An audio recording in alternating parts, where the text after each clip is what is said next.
মৰমৰ ছাত্ৰ ছাত্ৰীসকল, যোৱা ভিডিঅ'ত আমি আলোচনা কৰিছোঁ ইয়াৰ প্ৰথম পাঠ।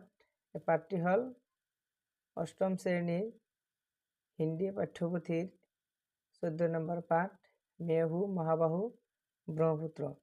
তো ইয়াৰ পিছৰখিনিৰ পৰা আমি আজি আলোচনা কৰিম। ইয়াৰ পিছৰখিনিৰ পৰা আছে সোৱণশিৰি, জীয়া ভৰালী, ধনশিৰি, বৰনদী, মানাহ, सोनकोश, तीस्ता नदियाँ, दाहिनी ओर से जाकर मेरे आलिंगन करते हैं। ইয়াত কি কৈছে যে সোণশিৰি, জীয়া ভৰালী, ধনশিৰি, বৰনদী, মানাহ, সোণকোশ, তিস্তা আদি নদীবোৰ সোঁফালৰ পৰা গৈ মোক আলিংগন কৰে। मेरी बाई और आकर मिलती है बूढ़ी दिहिंग, दिसांग, दिखौ, झांसी, जिजिराम आदि नदिया। এতে কোৱা হৈছে যে মোৰ বাওঁফালৰ পৰা আহি বুঢ়ী দিহিং, দিচাং, দিখৌ, জাঁজি, জিজিৰাম আদি নদীবোৰ মোৰ লগত একলগ হয়, অৰ্থাৎ লগ লাগে।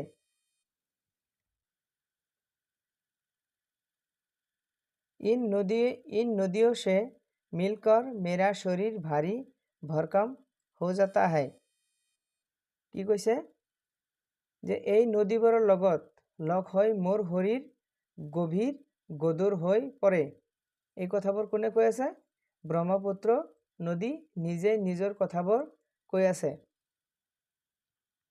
मैं धीरे धीरे भारत छोड़कर बांग्लादेश की ओर बढ़ता हूँ।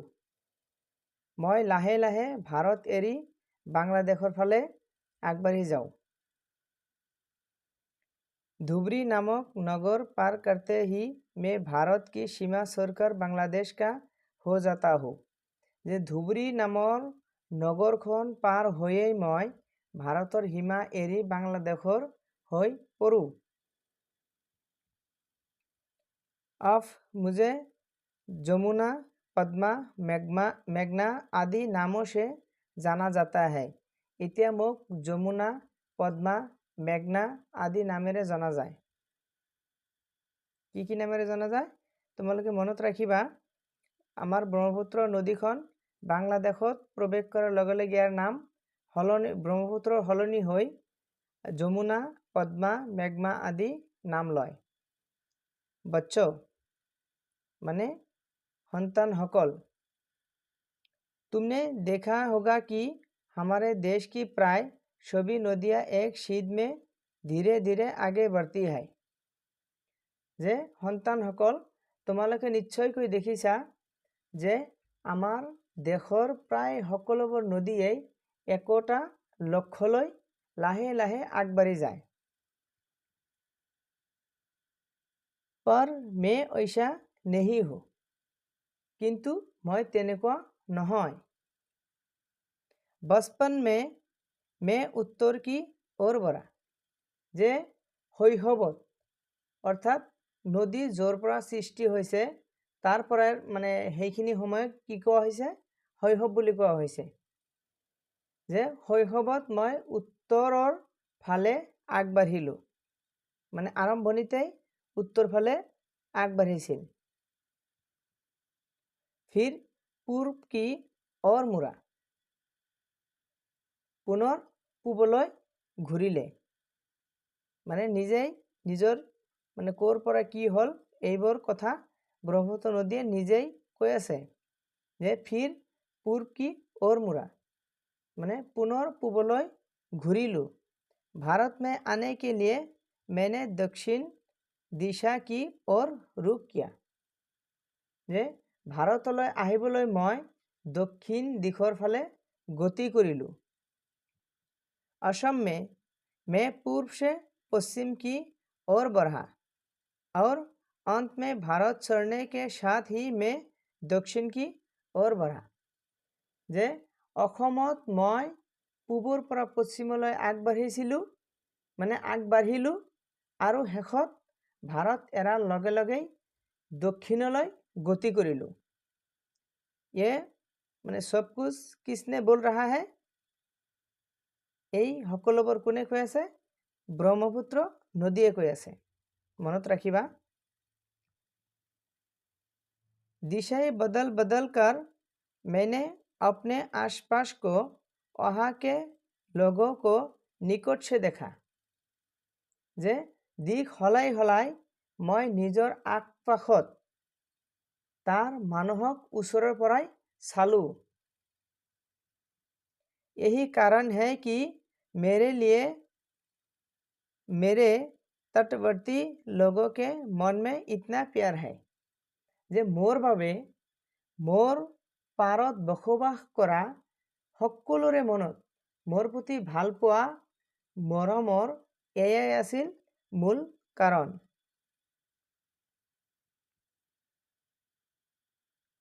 তাৰপিছত কৈছে मैं सिर्फ एक नद या जलप्रवाह नहीं हूँ।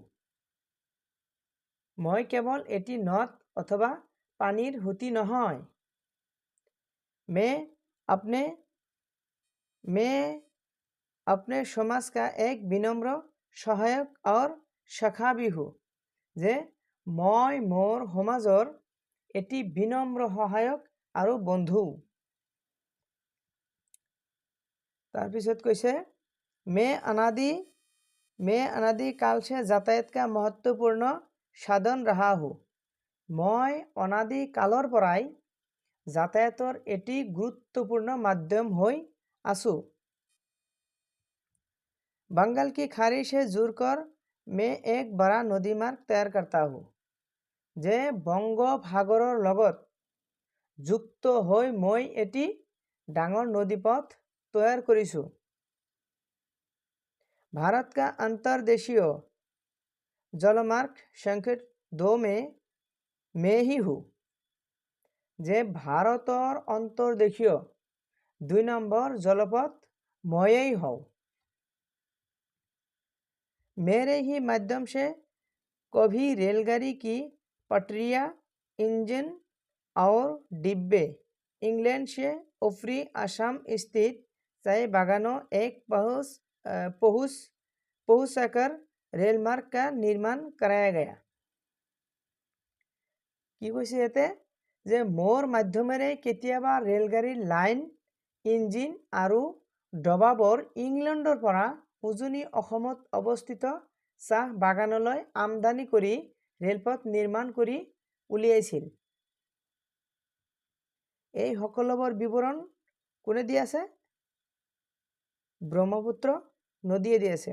মনত ৰাখিবা।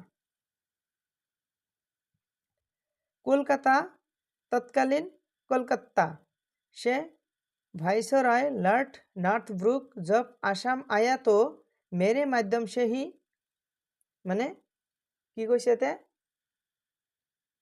সেই সময়ৰ কলিকতাৰ পৰা ভাইচৰয় লৰ্ড নৰ্থব্ৰুক যি সময়ত অসমলৈ আহিছিল তেওঁ মোৰ মাধ্যমেৰে আহিছিল, অৰ্থাৎ জলপথেৰে আহিছিল। गुवाहाटी में उसका जहाज मेरे जिस किनारे पर रुका वहाँ नॉर्थब्रुक दर बना है। যে গুৱাহাটীত তেওঁৰ জাহাজ মোৰ যিটো পাৰত ৰৈছিল তাত নৰ্থব্ৰুক দুৱাৰ সজা হৈছে। ये आज से 140 वर्ष पहले की बात है। যে এই মানে ই আজিৰ পৰা 140 বছৰ আগৰ কথা। मेरे तट पर ही सभी प्राचीन नगर बसे हैं। মোৰ পাৰতেই সকলোবোৰ প্ৰাচীন নগৰ গঢ়ি উঠিছিল।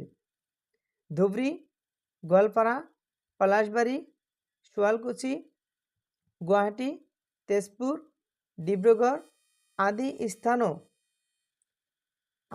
स्थानों बसने का मुख्य कारण मैं ही हूँ। কি কৈছে ইয়াতে? ইয়াতে কোৱা হৈছে যে ধুবুৰী, গোৱালপাৰা, পলাশবাৰী, শুৱালকুছি, গুৱাহাটী এই যিবোৰ ঠাইৰ নাম কোৱা হৈছে। এই সকলোবোৰ স্থান